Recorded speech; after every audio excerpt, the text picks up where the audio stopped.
السلام علیکم۔ میرا نام مراد تھا اور آزاد کشمیر کے ایک گاؤں کا رہائشی تھا۔ نوکری کی غرض سے میں لاہور آ گیا اور کوئی ہنر نہ ہونے کی وجہ سے سڑکوں پر مارا پھر رہا تھا کہ جب میرے ایک دوست نے مجھ پر رحم کھایا اور مجھے گاڑی چلانا سکھا دی۔ اسی دوست کی بدولت مجھے ایک بنگلے میں ڈرائیور کی نوکری مل گئی۔ گھر میں صرف مالک، مالکن اور ان کی بیٹی تھی۔ جب میرے دوست نے میری ذمہ داری لی تو مالک نے مجھے اپنی بیٹی کی گاڑی پر ڈرائیور رکھ لیا۔ مالک کی بیٹی ایک بڑے کالج میں پڑھتی تھی اور میں اس کی گاڑی چلایا کرتا۔ روز صبح اسے کالج چھوڑتا اور واپسی میں کالج سے لے کر بنگلے میں پہنچاتا۔ اکثر وہ شام میں اپنے دوستوں کی طرف نکل جاتی تو میں ہی اسے لانے لے جانے کا کام کرتا۔ ایک گاؤں والا ہونے کی وجہ سے میں عزت کے معاملے میں بہت ہی زیادہ حساس تھا۔ میں نے کبھی نظر اٹھا کر مالک کی بیٹی کی طرف نہیں دیکھا تھا۔ مالک کی بیٹی کا نام کنسا تھا اور وہ ایک حسین لڑکی تھی، لیکن میں ہمیشہ ہی نظر جھکا کر اس سے بات کرتا۔ میرے لیے تو میرے مالک اور مالکن قابل احترام لوگ تھے، جنہوں نے مجھے کام دے کر میری مشکل آسان کر دی تھی۔ میں مالکن اور مالک سے بہت زیادہ عقیدت رکھتا تھا کیونکہ وہ دونوں ہی نیک تھے۔ کنسا سارا راستہ مجھ سے باتیں کرتی اور بہت ساری باتیں مجھے بتاتی، لیکن میں سوائے سر ہلانے کے اور کوئی جواب نہ دیتا۔ وہ بلا کی ذہین تھی اور ہر کلاس میں اول آتی۔ کنسا بی بی منہ میں سونے کا نوالہ لے کر پیدا ہوئی تھی۔ مالک ان کی ہر بات فوراً ہی پوری کر دیتے۔ کنسا نے نئی گاڑی کی فرمائش کی تو مالک نے فوراً ہی انہیں نئی گاڑی خرید کر دے دی۔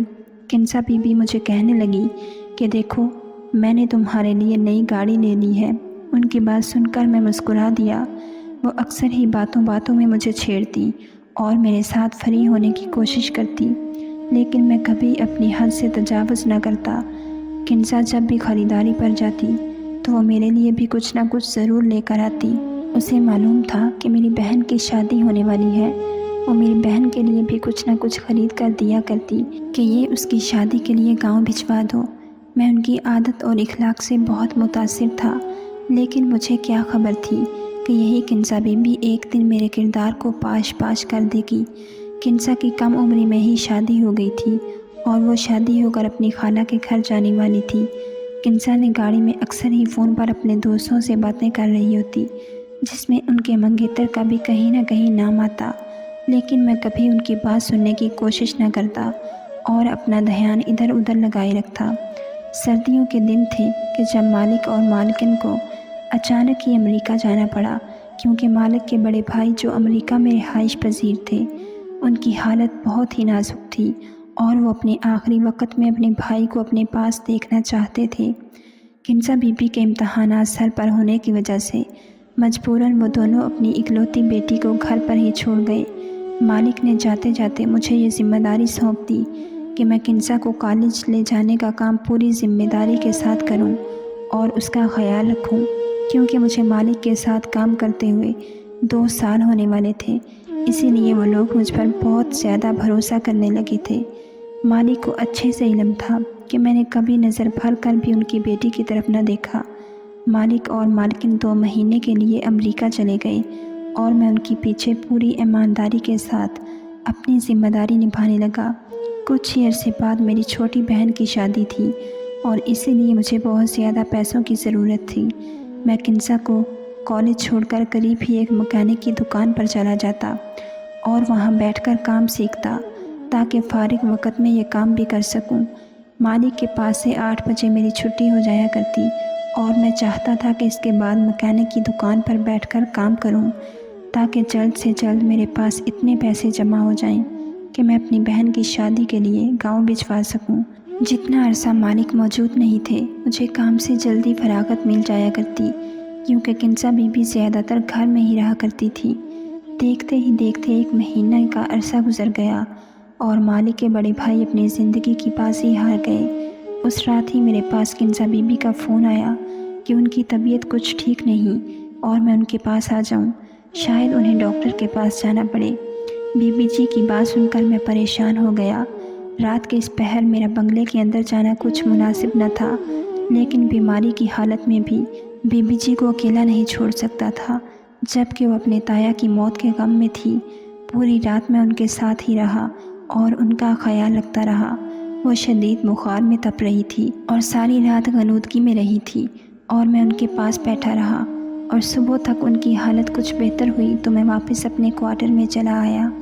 وقت تیزی سے گزرتا رہا اور اس دن کے بعد سے کنزا بی بی کی طبیعت کچھ ٹھیک نہیں رہنے لگی۔ وہ بہت ہی زیادہ کھوئی کھوئی سی رہنے لگی۔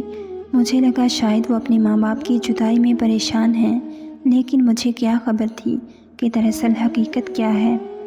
مالک نے مزید 1 مہینہ اپنے بھائی کے بچوں کے پاس گزارا اور پورے 2 مہینے بعد وہ دونوں گھر واپس آئے تو میں انہیں دیکھ کر بہت خوش ہوا، لیکن اس وقت میرے قدموں تلے زمین نکل گئی جب مالک نے پاس پڑا ڈنڈا اٹھا کر مجھے بری طرح پیٹنا شروع کر دیا۔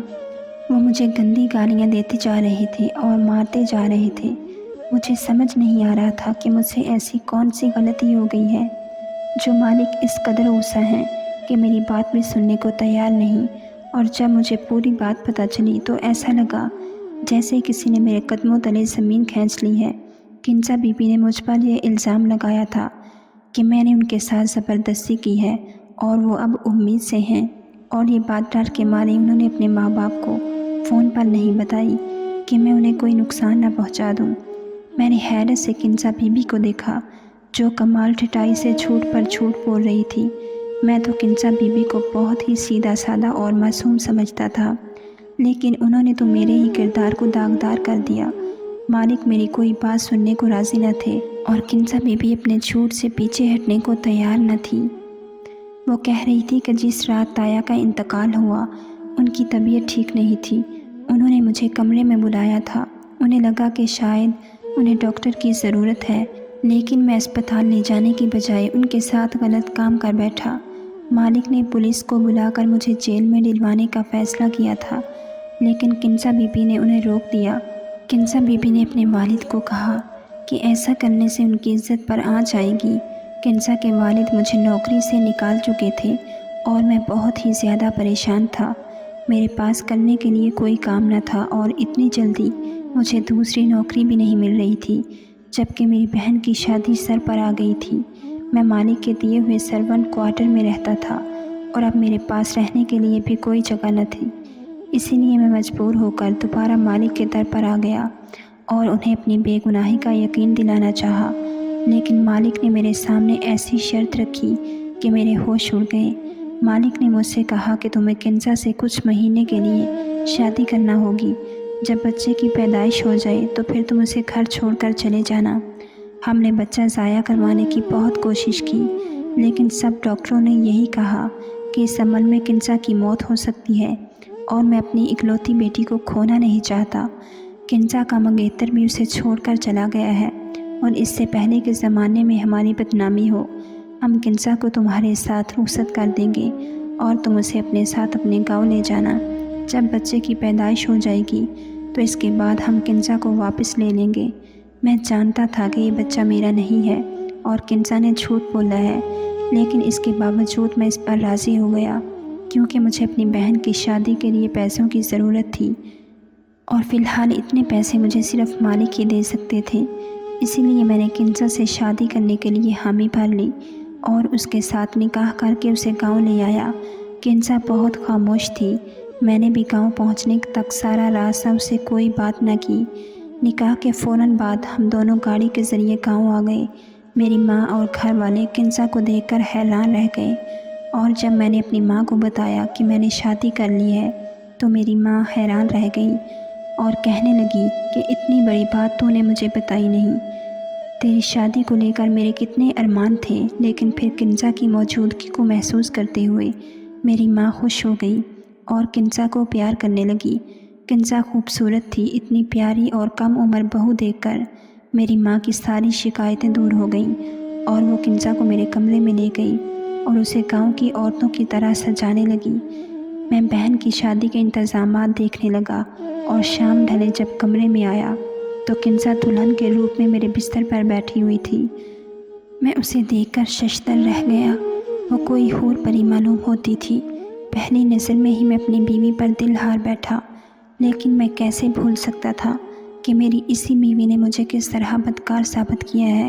میں اس کے قریب بیڈ پر آ کر بیٹھا تو وہ خوف کے مارے لرزنے لگی۔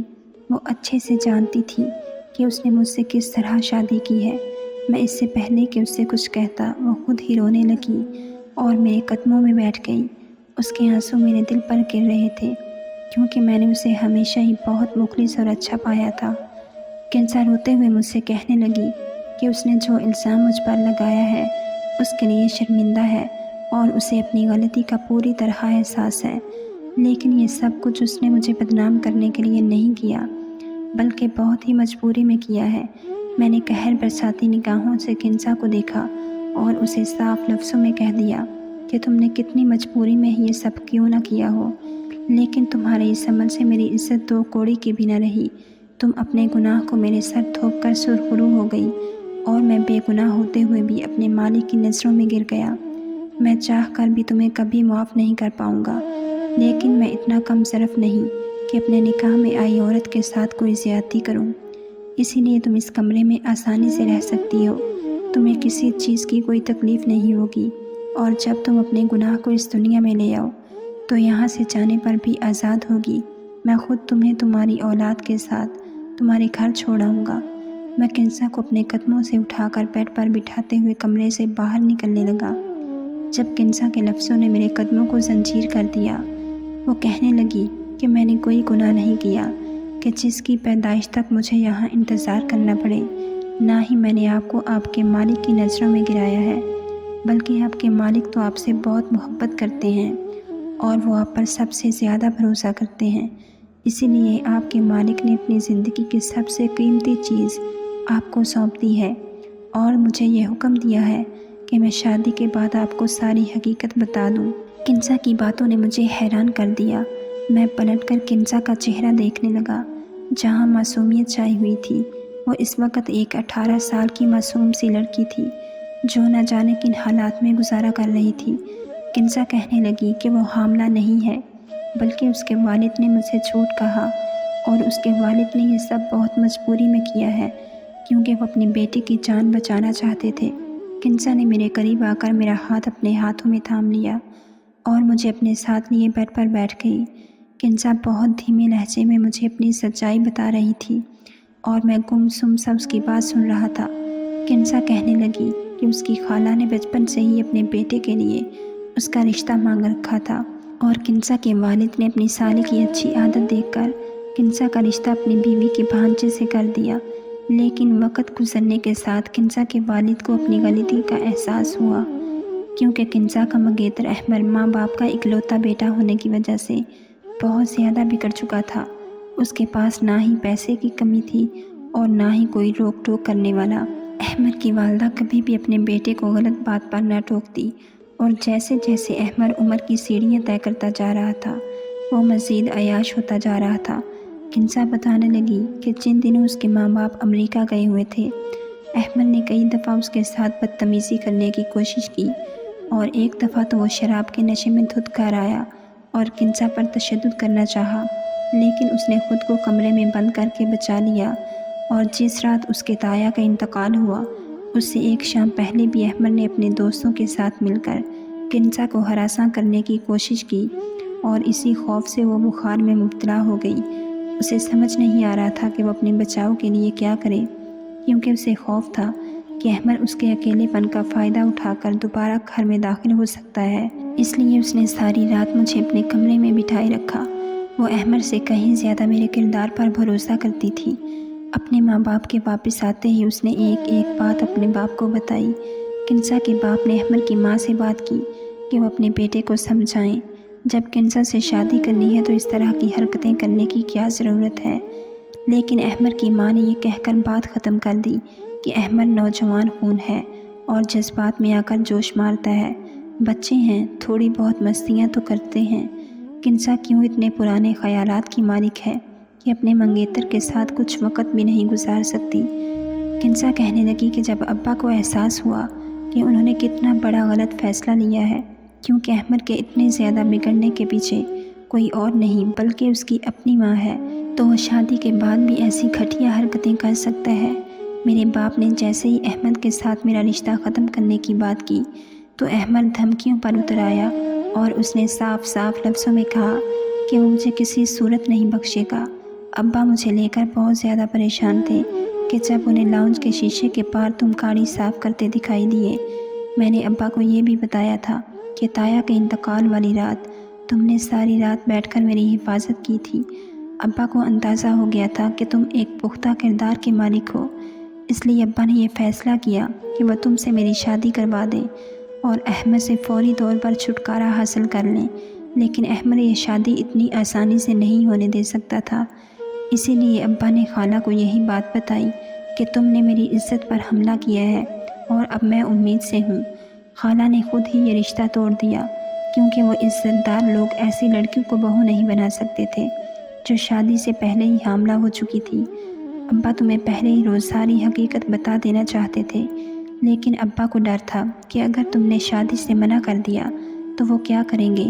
اسی لیے ابا نے جان بوجھ کر تمہیں دیکھتے ہی مارنا شروع کیا اور تم پر غلط الزام لگایا اور تمہیں نوکری سے نکال دیا، کیونکہ ابا جانتے تھے کہ تمہیں پیسوں کی بہت ضرورت ہے۔ ابا کو یقین تھا کہ تم خود ہی پلٹ کر واپس آؤ گے تو وہ شادی کی شرط رکھ دیں گے۔